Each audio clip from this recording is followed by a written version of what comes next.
You are probably aware that B2B brands face significant challenges in establishing lasting topical authority, which is essential for driving revenue growth. Despite AI's potential benefits in enhancing content efficiency and quality, many organizations struggle with its implementation. Research would indicate that 80% of marketers find it difficult to create content that resonates with their target audience, and nearly 70% report challenges in maintaining a consistent brand voice across platforms. Yet another study finds that 62% of B2B companies lack a documented content strategy, leading to missed opportunities for building authority. So, how can AI actually help overcome these hurdles? By providing data driven insights that inform content creation and strategy. I'll be discussing that and more with our guest, who's a content marketing expert with over 21 years of experience in the space. But first, hello, welcome to the Predictable B2B Success podcast brought to you by Sproutwood.com. I'm Vinay Koshi, and our guest is Jeff Coyle. Jeff, you are the co-founder and chief strategy officer for MarketMuse. You're an AI content marketing expert with more than 21 years of experience in the search industry. The platform, I believe, is very much focused around helping content marketers, search engine marketers, agencies, and the like build topical authority, improve content quality, and turn semantic research into actionable insights. You've actually won multiple awards, multiple Red Herring North America Awards, US Search Awards finalist, Global Search Awards finalist, and several user-driven awards on G2, including High Performer, Momentum Leader, and Best Meets Requirements. Just to give a bit of background for yourself, Jeff, prior to joining MarketMuse in 2015, you worked for TechTarget, a leader in B2B technology, publishing and lead generation, and led the traffic search and engagement team for about 7 years. I could go on for a bit. It's a glowing resume, but Jeff, curious, would you be able to give us an example to paint a bit of a picture of the cost of not achieving topical authority in a company's niche? Thank you so much for that glowing intro. Sometimes when people say how long it's been and you get those updates, I remember doing search engine optimization since the late 90s and building in B2B. B2B tech was my background for the first 15, 16 years of my career. It was everything that I did at Knowledge Storm and Tech Target. I did some consumer electronics at Tech Target with our technology guide network, but really thinking about content strategy initially through the lens of generating leads and then thinking about it from the lens of editorial expertise at Tech Target. The perils of not having documented content strategy or not achieving topical authority have been things I've been on a soapbox for 10 plus years at MarketMuse. However, over the past 2 or 3 years, it's become really fun for me because it's everyone is getting religion on this, right? Because they're seeing that there's been an evolution in the way that content quality is being assessed and the way that authority manifests and connects to success. It's not just something that the best B2B teams or health teams or publishers are thinking about. It's really becoming a must have for these teams. Not having it, the things that can happen first, your content strategy or your content creation budget is seen as somewhat of a black box. You can't answer the question, how many articles are you creating this month? And you can't answer the question, why are you creating that many? Are you confident that those are the right pages to create, or that these updates, the content updates or the content optimization steps are the most important? They're the most impactful ones. They're the ones you have to build to tell the story of expertise. So what we see frequently with teams that start working with us or where we're analyzing a competitor, because part of this is being really great at competitive analysis too, is saying, wow, the stuff that wins for them, it's not orchestrated. It's just lucky. It's not orchestrated. Quite frequently, these teams will not know why one page is winning and other ones aren't. They won't have a strategy that fills their jaw with teeth. They might have one tooth or two teeth in this jaw, right? The way that ends up manifesting is you have less trust internally. It's like you're just taking shots and hoping that they'll win. When you're thinking about topical authority, it's manifesting in organic search performance, but it's also manifesting in credibility. When people land on those sites, you're seeing higher click-through rates, higher engagement rates, because the logical steps that the user takes when they land on page A is to go to page B. What if you don't have the right page B, right? The same things that the user needs to have a great journey through the funnel, or through the information journey, or through the consideration phase, or purchase or post-purchase troubleshooting. That's the part of the funnel everyone forgets. If you don't have it, you can't build authority in B2B. And that entire journey needs to speak to one another. Quite frequently, B2B teams that don't have authority, it's because they've walled off their information content. Maybe there's somebody that says it doesn't convert, so they put that over here. Maybe they put that in a glossary. And then their middle of the funnel, they think, oh gosh, this middle and bottom, this is the stuff that converts. Let's make that real prominent. But make sure nobody can get to the support section, right? Don't let them get into the post-sale documents. But the reality is that's the entire journey. And having those woven together in a beautiful way is how you build that expertise. It's how you illustrate that you are special as a company. And it's how you protect yourself against competitive attacks as well. Because if I see a competitor who has a really crummy what is X. By the way, I used to run whatis.com. I know definitions. What is X, right? And then their support stuff's hidden, maybe even behind a registration wall. You're easy pickings for me. And to just swoop in there and put high quality stuff in the funnel. There's so many playbooks that are just ultra thin that we see in B2B specifically. The reality is you got to get your expertise on the page, cover the whole journey, and really be thinking about all of your audience and their intents. There's a lot to unpack there, and hopefully we'll get to that in a moment or two.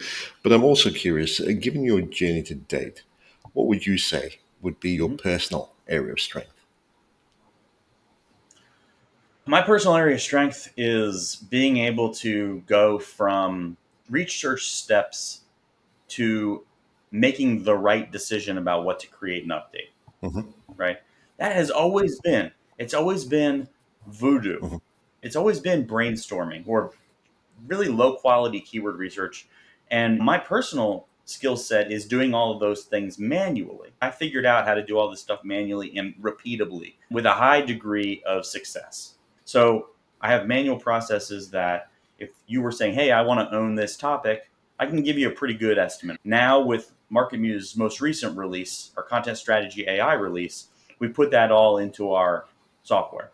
So it's like doing 30, 40, 50 hour cluster analysis or content quality analysis or gap analysis. And the yield seems simple, right? It's yeah, make 4 articles about these things and update these 5. But the journey is when that's effective, everything changes, because then you ask your boss, hey, I need budget to build these 10 pages and I need them to be the most amazing pages we've ever built, right? So they're going to cost a little bit more each one. I got to do personal interviews, custom imagery, and all that stuff. You build that stuff, it's successful, right? Then you're calling your shots. When you start calling your shots, everything changes for content teams.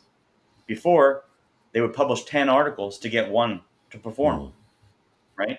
Sometimes 2 would perform. Sometimes none of them would perform. Now, when you're batting 50, 60%, everything changes. So my biggest skill is giving people higher batting averages with the content that they touch or create. And now it's getting into evaluating quality in a different way, because quality's changed, right? It's not just about comprehensiveness or expertise. It's about, does your site section tell the story that you actually know what you're talking about? And that's what topical authority really means. Would it be logical that you were the expert on this topic? And does the collection of content you have follow through and tell that story? And that is part of where I focus in my main area of expertise. Whether you're covering celebrities on a blog or identity and information access management. I have a book because I was talking about to a team about how to cover identity and access management earlier today. This was my reference book to show them how to do this comprehensively. Sometimes you need to be the authority and the expert on all stages of the funnel. Sometimes you only been covering the bottom of the funnel. You need the top. You don't deserve to be there at the bottom of the funnel if you weren't there at the top. In this area of turning research into actionable insights, what would you say is something that businesses don't know but should? Businesses don't know, especially in B2B, because there's a lot of misinformation in SEO. They think they should have one page for each word they're targeting, right? Sometimes you got to have lots of pages for that word or topic, right? You don't even need one, right? There's been so much noise in the market. Sometimes demand generation, lead gen, drive the bus on what gets built because of attribution problems. They don't want traffic going to pages that don't generate leads. So what you also need to know is that you should not decide what content to have and what content not to have based on the conversion rates of those landing pages. You need the entire funnel coverage. Unfortunately, businesses are measuring success based on the landing page and conversion rates. They look at pages that don't convert directly and they think those are a waste, but they're not. And then that gets into the false world of what is called cannibalization, where people believe that if I have two pages about that have the same keyword on them, that they're going to hurt me. When the reality is, for it to be true cannibalization, those two pages have to have almost the exact same intent. Even if they're for a different audience, it's a good thing, especially in B2B. There's so many mistakes made because of misconceptions about cannibalization, belief that you shouldn't have top of funnel and post purchase content accessible, and then believing that you need a page for every word. Those are my three that I'll give you for B2B today. Huge mistakes. So I'd like to look at this at an executive level. All of this would certainly make sense to those who have spent time in content and demand generation as well. Sure. But from a senior executive perspective, the only question that is important to them is this actually driving lead, sales, revenue? Most people seem to find it difficult to attribute directly, and it is quite complex to attribute directly to sales or revenue growth. How would you suggest that leaders in the SEO space or demand generation space justify budget for these activities when it is something of a black box, as you said earlier? Yep. No, that is the best question ever for me, because, and it's something I think about a lot. I did a discussion recently, a workshop on building board presentations for not even just your management, your C-level, but the board. They care even less about the details. And where I landed there was you've got to assess each channel, right? Each of whatever your omni-channel strategy is, and figure out how close to the money can you get with your reporting. I'm not going to sit here and tell you that every single channel is going to have easy attribution, direct attribution, but you can't have flawed attribution. You've got to have fair, and you've got to have clear groupings and omni-channel communication for it to be fair. And truly, if you can't get to the money, you better figure out how to make that cheaper and more automated, because, or else that budget's going to get cut. And that's what we see right now. You've got to convince folks that your content has to be representative of your business. It has to be amazing. It has to be differentiated. You have to invest in it, because making a mistake with content quality can devastate the whole business. And that's numero uno, right? This represents us. If this collapses, the whole site can collapse. The entire reputation can collapse. So we can't cheap out on low quality content for any reason, whether we think that's how you scale or whatever. Rule one is you got to explain that through potentially some fear and doubt. Explain other companies who have made mistakes and faltered because of low quality, right? The second is you've got to report properly all the tiers of performance. Your CEO or your board member isn't going to care about one keyword's performance. They don't really care about pages or top performing pages. What you want to be communicating is how your site represents your business for a concept or topic that they care about. So you have authority You own this category, Mhm. right? And the best way to get that through is to communicate it through omni-channel, right? Not just organic Yeah. search. So a unified search. If I can go and say, hey, I'm the authority on this topic in organic search, I also have strong performant social campaigns, paid campaigns, third party lead or intent data campaigns. And all of those come together at the concept level to produce this yield. Mhm. That's the truth, because what you commonly will have is people try to carve those into pieces, and then that becomes false. So you're basically saying, oh, all of our homepage traffic is type in brand. No, it's not. The first time they came to your site could have been yesterday via a organic landing Mhm. page. Your attribution's off, right? Or you have people, they just throw their hands in the air and, oh God, I can't attribute content to anything. So let's just buy paid because that's easy to do attribution, right? It all works together and you've got to communicate it together. All of our campaigns are contributing to these things. And you got to work really hard to do your best, communicate multiple ways you can attribute to ensure that you don't make the mistake. I love the example for attribution. This is how I explain first and last touch. First touch attribution and last touch attribution, they're both wrong. You got to figure out the whole chain of Mhm. custody. And this, I like to use beer metaphors. So I own a beer brewery as well, as I'm the co-founder of MarketMuse. If you go out and have a long night of drinking, and the first thing you have is a glass of wine, and then 25 beers, and you wake up in the morning, and you're, man, that wine really hit me. That's first touch attribution. If after those 25 beers you have a glass of champagne, and you wake up in the morning and you're like, oh man, that champagne must have done it. That's last touch attribution. Neither of them are right. The whole story was that whole night. I think for your board or your leadership should know a fun example. You figure it out yourself, but you got to tell them, hey, we have to understand the chain of custody. Companies buy products in B2B. Companies buy products. Everyone that consumes your content, there's an internal selling team, an internal buying team. There's a finance person. Mhm. They're all having experience with your company. Stop trying to tell the story that one page sold the deal. That's the wrong story to tell. It's what I hear marketing teams miscommunicate to their leadership and their boards most consistently. They try to tie a word or a page to a win, Mhm. and it's not the whole story. Brilliant. Let me try and share some of my thoughts, and please correct me if I'm wrong here.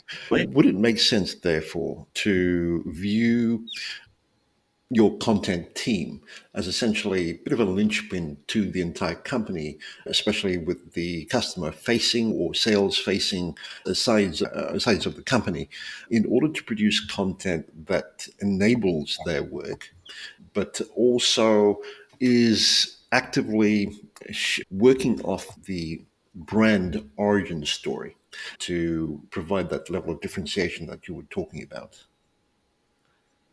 Mm-hmm. Oh, you hit it right on the Mhm. head.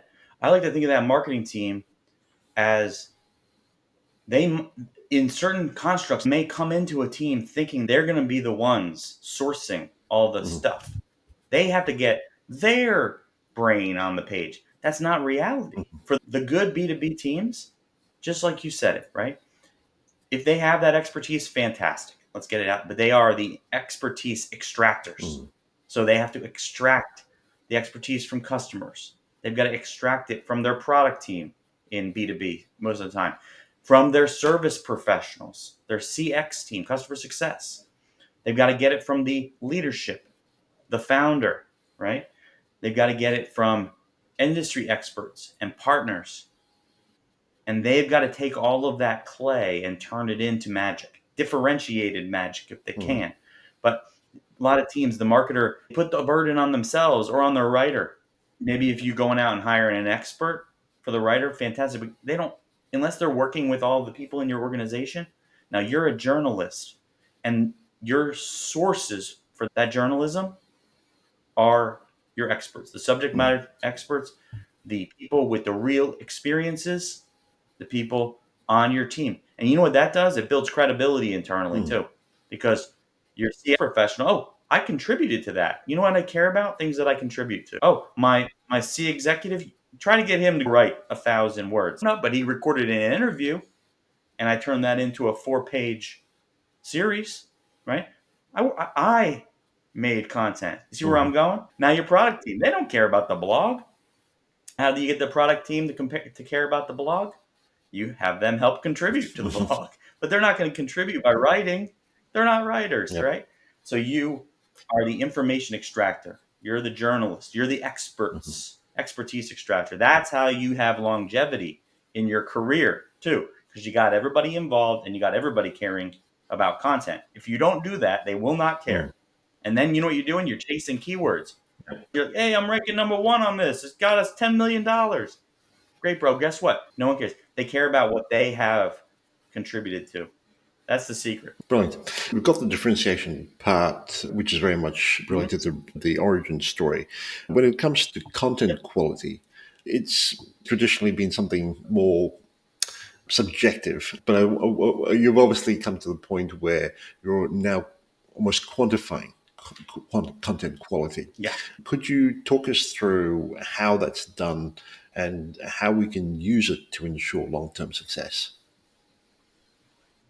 Yeah. And I'm actually writing a storyboard on this like right now. So it's a good time to ask me the question because I have some presentations coming up on this specific topic. The basic premise that MarketMuse was created on was we want to rid the world of bad Mhm. content. Then we said, wait a second, that's negative. Let's set the standard for content quality. So that became our early tagline. Now I only think in the world of Mhm. performance. I want performance first. Quality is great, but I want performance. But the evolution of quality, I want to stay a couple of years ahead personally because then all of my clients are ahead of the game. The evolution of quality in the last few years has been amazing, right? So I'll just walk through my journey with quality. The first wave goes, it's somewhat what I call tail wagging the dog, Mhm. right? So you look at the stuff that's performing and you say that must be high quality. Meh, right? That only goes so far. So what we needed to do at MarketMuse was figure out a way to understand what it means to be an expert on a topic, Mhm. the topic authority. At the page level, you can try to understand that by saying, how does this page represent that which an expert would have? Mhm. Through topic modeling and natural language processing and AI techniques, now about 10 years ago, we created a way of trying to understand that, right? And scoring pages. How much does this page represent that which an expert would have written? This is very different than saying, does my page look like the people who are ranking #1? Mm. Right? That's what still a bunch of people will say you should do. You should not do that, by the way. That's called that's called correlation SEO. It's never worked. So that is the first wave, right? You go from correlation, you realize that correlation doesn't work. You go to evaluate my page for Mm. expertise. Then you realize you got it to site level or the site section level. How well does my site section represent expertise for my site? Where I'm going now that I've just built some additional software in this space is two exciting areas. One is using AI to train developmental editing. So, developmental editors who can read a page and emulate what it would be like to read this page and give Mm. advice as if they'd consumed it as somebody in your potential target audience. Just released some software on that. I also am innovating in the field of claims extraction, which means I want that person who's reading the page. What are all the things that I learned Mm. from this page? And I want to be able to show your editorial team or your developmental editors all the things that this page allows the reader to achieve or learn so that they can check that. It's a precursor to fact checking, basically. So I want to be able to understand, is my page competitive? I want to understand, does it exhibit expertise? Mhm.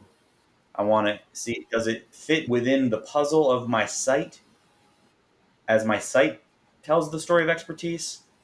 Will the reader have a great experience when it reads the page? And have I told the person all the things I want them to learn? Mhm. And that's the 5-part process for content quality right now. But it's been layered. Right. It's taken me a very long time to get to those 5 layers. And I think the 6th layer, which I haven't gotten there yet on my own, is to build fact checker. That's the last piece. The last piece is fact checking on top of all that. And there are some commercially availables, but I don't feel like they do good enough of a job Mhm. because they're missing some unique ways of doing it that I Okay. know that I've researched. I just haven't been able to spend the money to invent yet. Okay, so it is quite technical, but essential Yeah. to the whole content production Yeah. process.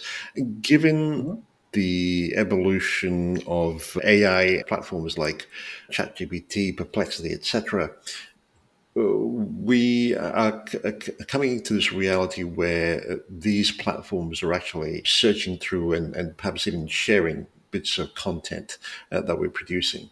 Given that there seems to be a trend where people are using these platforms as opposed to your traditional Google search, how does content quality come into play given these developing and new platforms that are still dependent on content, but how do we make sure that Yeah. we're visible and there is a level of attribution that could be linked back to the content we're producing?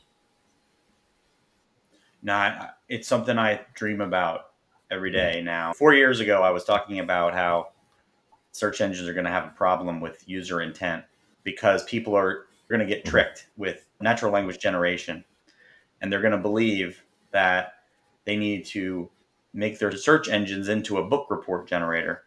And man, that's what Google did, didn't they? The Yeah. artificial intelligence overview, the first wave of that, looked like a really bad children's book report about the topic you typed in, right? And it had no attribution. It was a Mhm. disaster, right? And so now you're starting to see that product mature and with search GPT. So chat GPT and search GPT are two different user experiences. One is for information retrieval and one is open ended, right? So that was the big hiccup early on is people were trying to conflate those two use cases. I won't get into the esoteric usability stuff and the user, but that's the type of stuff that I think about. You can't be everything to everybody. It's how you create challenges. And that's what they're dealing with. I know some product managers. One of them is your guest on this podcast that would help them a lot with this.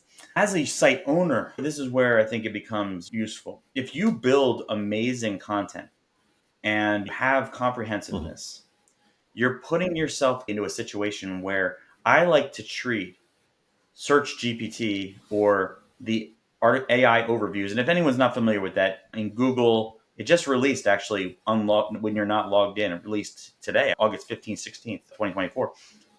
You'll see what they call an AI overview. It's a generated blurb of content, right?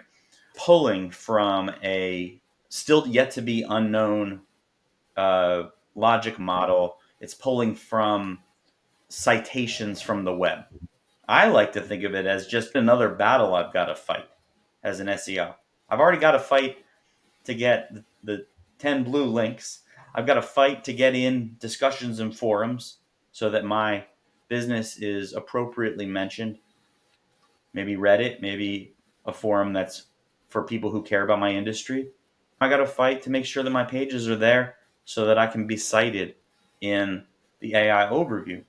Now, I hear a lot of people and they're like, I don't want my stuff being regurgitated. Mhm.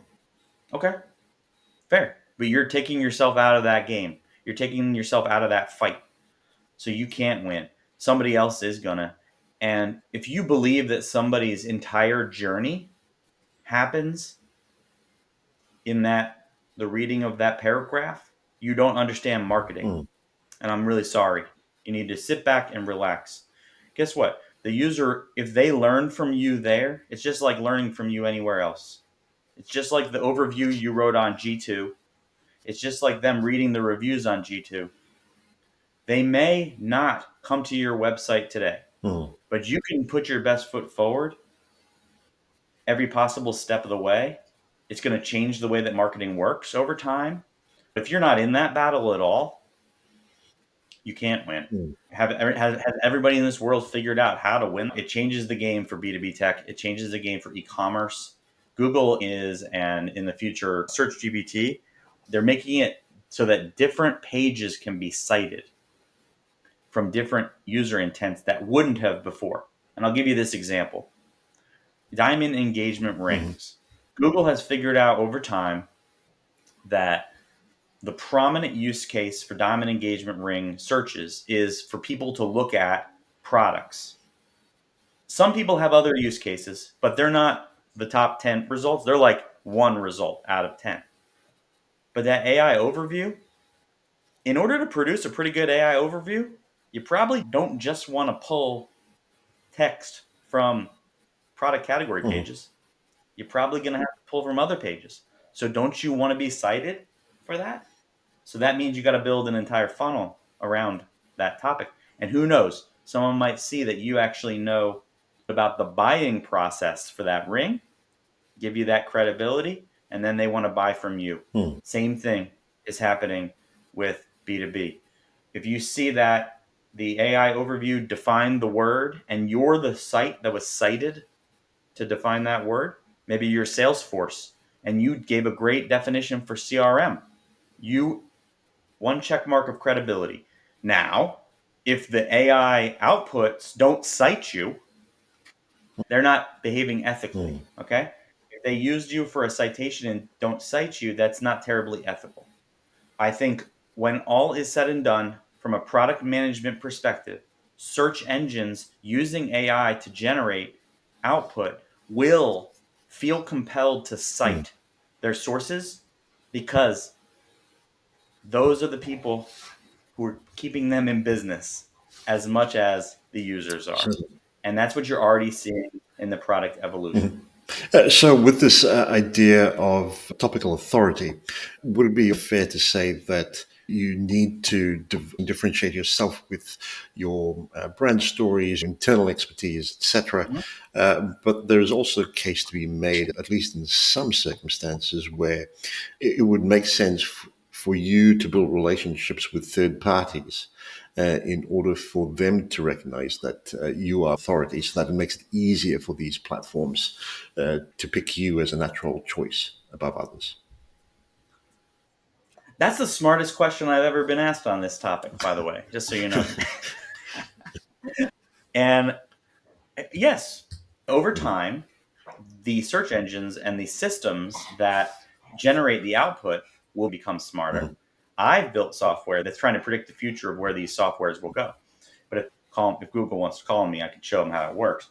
The Currently, it's so Mhm. rudimentary that getting citations from Reddit, getting citations from Instagram, Quora, LinkedIn, forums, etc., will make it so that it's much more likely that your site will be mentioned in the AI overview. Mhm. Will that be the case forever?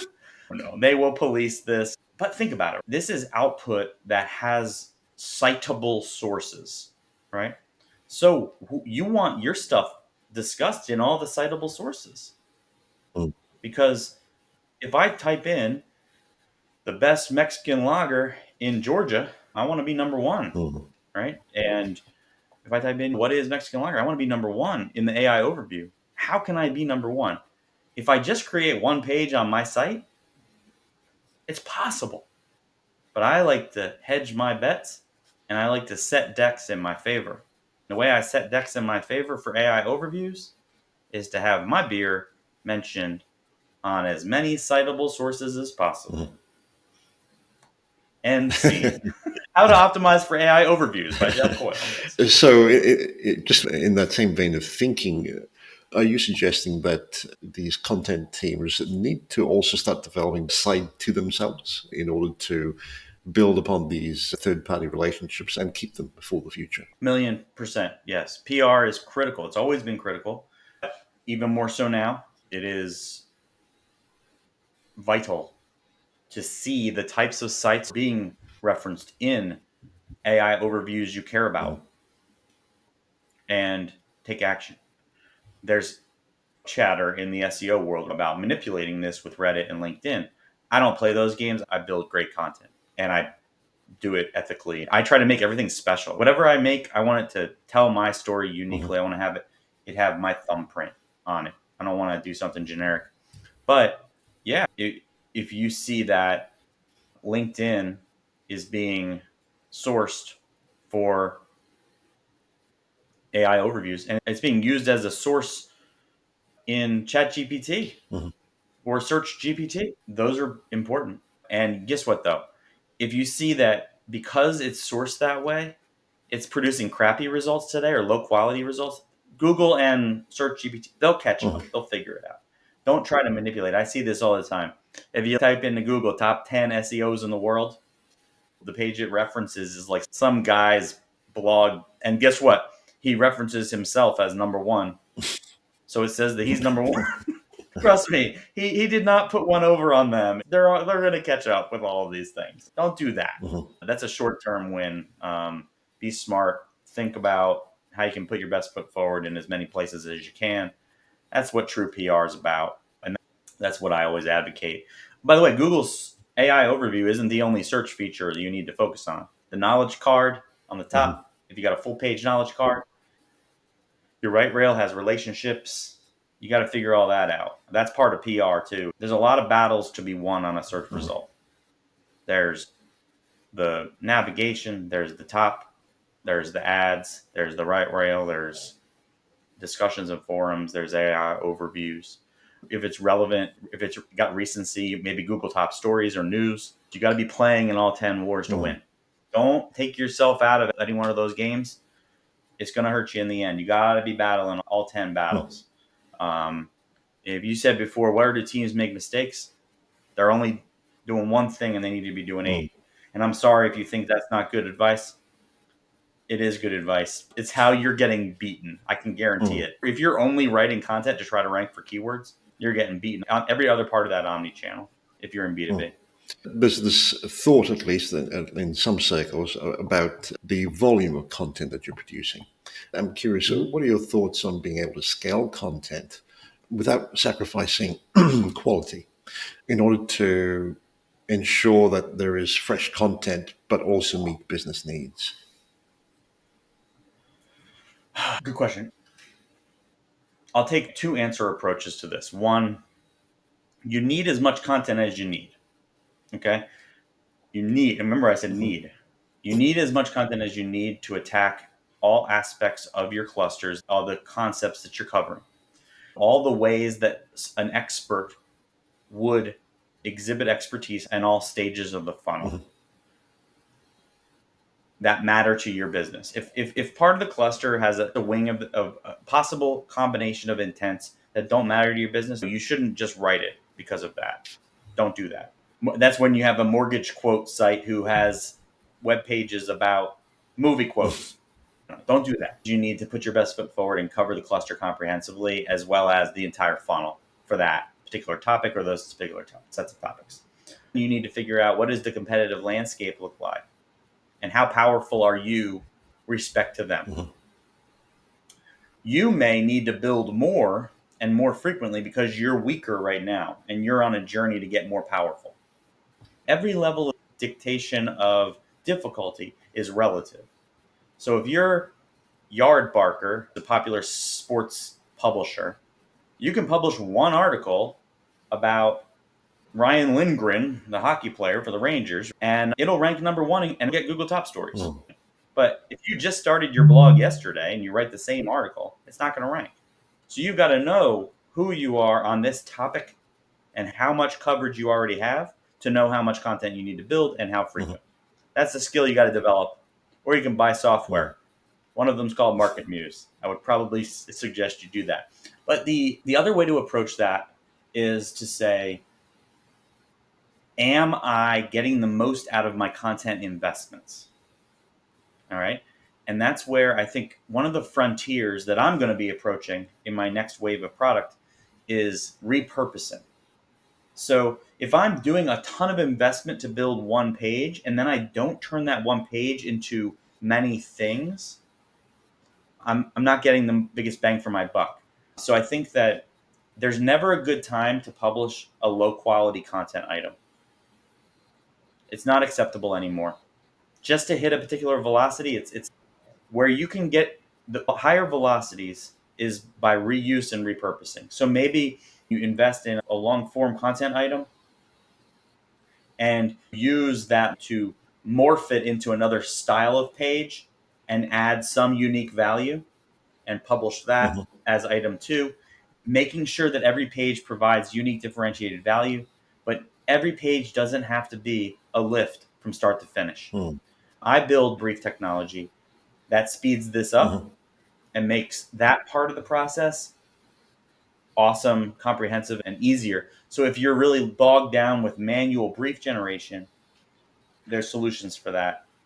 Whenever someone says, I got to get 5 blogs out this month, I'm like, why? You might need to be doing 50. Mhm.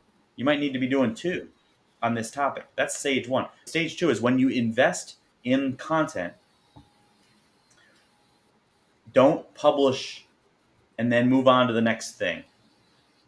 Turn that one page into multiple campaigns. Turn it into a social turn it into email. Figure out how to use AI to your benefit to Mhm. repurpose, and you're going to be able to feel like you're getting more for every dollar you spend Certainly. with repurposing. With this idea around building a topical authority, Jeff, do you Mhm. find there's perhaps a couple of areas that doesn't get much airtime? If so, what would they be? There's a lot of hot air in this area that's getting too much airtime. The thing that's not getting the appropriate airtime is the value of differentiation, Hmm. the value of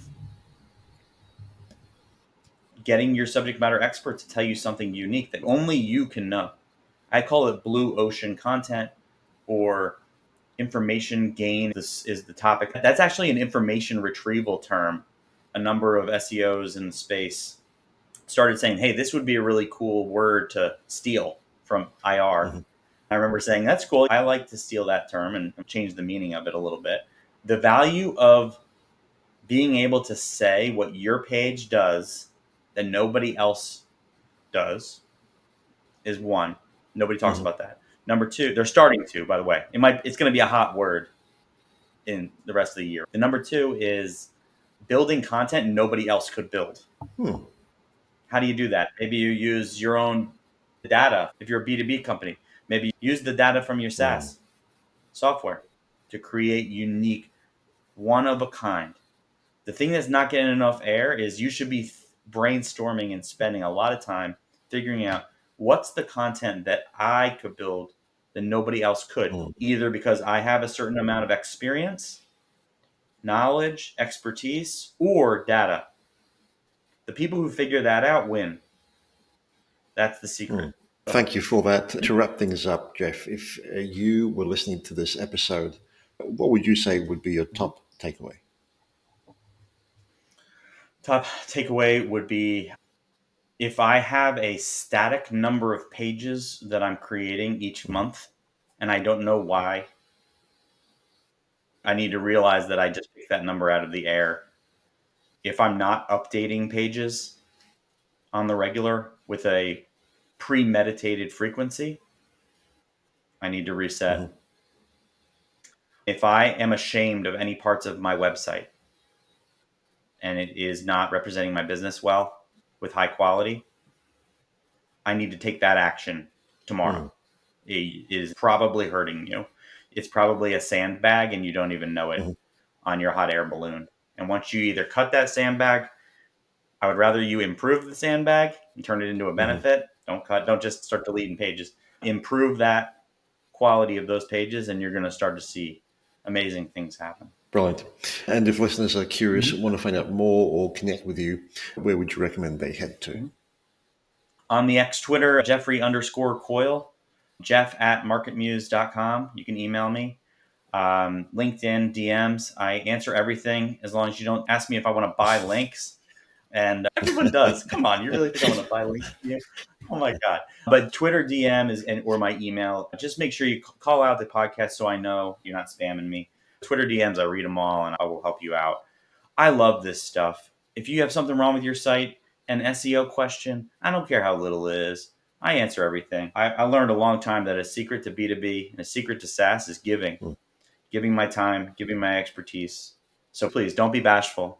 If you don't understand a word I said, or you're like, hey, my boss says I should just cut all my writers and replace them with ChatGPT. Is he wrong? I will tell you how to handle that situation. I will get on the phone with your boss and make sure that you don't do that. Please reach out if you have any questions or thoughts. Thank you so much for having me on the show.